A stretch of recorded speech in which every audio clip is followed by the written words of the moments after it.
కాకినాడలో medical union నాయకులు రోడ్డెక్కారు. కాకినాడ జిల్లా డ్రగ్ ఇన్స్పెక్టర్ షేక్ పర్వీనా సుల్తానా వేధింపులు తాళలేకపోతున్నామని ఆవేదన వ్యక్తం చేశారు. మెడికల్ షాపులో ఏజెన్సీ నిర్వాహకులు నిరసన చేపట్టారు. కాకినాడలో భారీ బైక్ ర్యాలీగా వెళ్లి ఎంపీ ఉదయ్ను కలిసి తమ గోడు వెళ్లబోసుకున్నారు. దాదాపు 440 షాపులున్నాయని, ప్రస్తుతం తమ పరిస్థితి దారుణంగా తయారైందన్నారు. డ్రగ్ ఇన్స్పెక్టర్ సుల్తానా తనిఖీల పేరుతో వేధిస్తున్నారని ఆరోపించారు. షాపులో ఉన్న మందులు నాణ్యత లేవంటూ అనేక కారణాలతో లైసెన్సులు రద్దు చేస్తామంటూ బెదిరిస్తున్నారని అన్నారు. డబ్బు కోసం వేధిస్తున్నారని ఆరోపించారు. విషయాన్ని ఉన్నతాధికారుల దృష్టికి తీసుకెళ్లాక సుల్తానా వేధింపులు మరింత ఎక్కువయ్యాయన్నారు.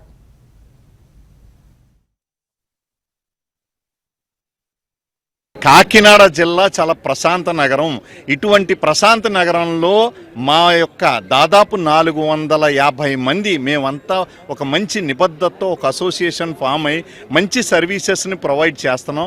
విత్ నామ్స్ పాటించి మేము అన్నీ కూడా మా మెడికల్ షాపులు రన్ చేస్తుంటే ఈ యొక్క అధికారి షేక్ పర్వీనా సుల్తానా గారు డ్రగ్ ఇన్స్పెక్టర్గా ఛార్జ్ తీసుకున్న దగ్గర నుంచి మమ్మల్ని దాదాపు 10 నెలలుగా చాలా వేధిస్తూ మమ్మల్ని ఏ పని చేయనివ్వట్లేదు, మమ్మల్ని మా బిజినెస్లు ప్రశాంతంగా పనిచేయకుండా చేస్తున్నారు అని చెప్పేసి అందరూ వాపోతున్నారండి.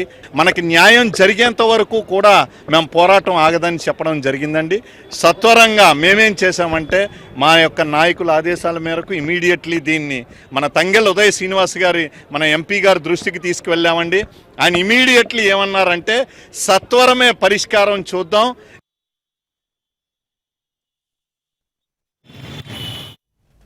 మెడికల్ యూనియన్ నాయకుల సమస్యను పరిష్కరిస్తామని ఎంపీ ఉదయ్ హామీ ఇచ్చారు. ఈ విషయాన్ని ఉన్నతాధికారుల దృష్టికి తీసుకెళ్తానన్నారు. మొత్తం వ్యవహారంపై విచారణ చేపట్టి న్యాయం చేస్తామన్నారు. తప్పు చేసిన అధికారులపై చర్యలు తప్పవన్నారు. నేను 40 ఏళ్ళ నుంచి ఫీల్డ్లోకి వచ్చానండి. 40 ఏళ్ళలో ఇటువంటి దారుణమైన అకృత్యాలు ఇప్పుడు చూడలేదండి. మేము రోడ్డు ఎక్కామంటే మీ గవర్నమెంట్ వారు మమ్మల్ని అర్థం చేసుకుని ఎంత కరప్షన్ జరుగుతుందో మీరు చూసుకోవాల్సిందిగా కోరుచున్నామండి. ఒక్కొక్క షాపు నుంచి మినిమం 50 నుంచి 5 లక్షల రూపాయలు తీసుకుంటున్నారు. ఈ విషయం పై దృష్టికి వెళ్ళింది అని తెలిసిన వెంటనే మేడం గారు ఆఫీసు పిలిపించి 4 గోళ్ల మయాన్ని నేను ఏ విధమైన అమౌంట్ ఇవ్వలేదని భయపెట్టి ప్రలోభాలు చేసి సంతకాలు తీసుకున్నారు. ఇదే విషయం మీరు ఎక్కడైనా బయట చెప్పినట్టయితే మీకు రేపొద్దున జరగబోయే పరిణామం చాలా తీవ్రంగా ఉంటుందని హెచ్చరించారండి.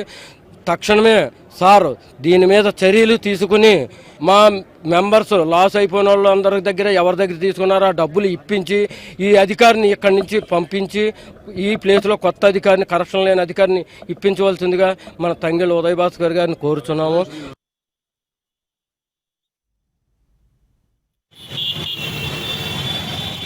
డ్రగ్ ఇన్స్పెక్టర్ వీళ్ళందరి దగ్గర డబ్బులు కలెక్ట్ చేస్తుంది అనేది ఆరోపణ. జేసీ గారితో కూడా మాట్లాడాను, కలెక్టర్ గారితో కూడా మాట్లాడతాను. వీళ్ళందరూ ఇప్పుడు అక్కడికి వెళ్తున్నారు. So I ask them to put an enquiry on that drug inspector.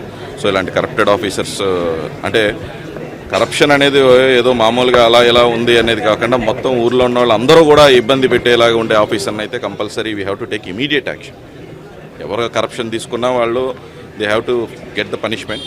But ఇది మరీ బరిదెగించేసి మొత్తం ఊర్లో ఉన్న వాళ్ళందరి దగ్గర కూడా తీసుకోవటం అనేది అసలు క్షమించరనేది. దానికి వీళ్ళందరూ చెప్పేది ఎంతవరకు నిజమనేది కూడా ఒక ఎంక్వైరీలో తేల్చమని, అలాగే నేను కలెక్టర్ గారితో మాట్లాడాను. I will speak to the health minister also and I ask the health minister and the district collector to take the appropriate action on the if she is really corrupted, and we'll do the justice for them and there won't be any trouble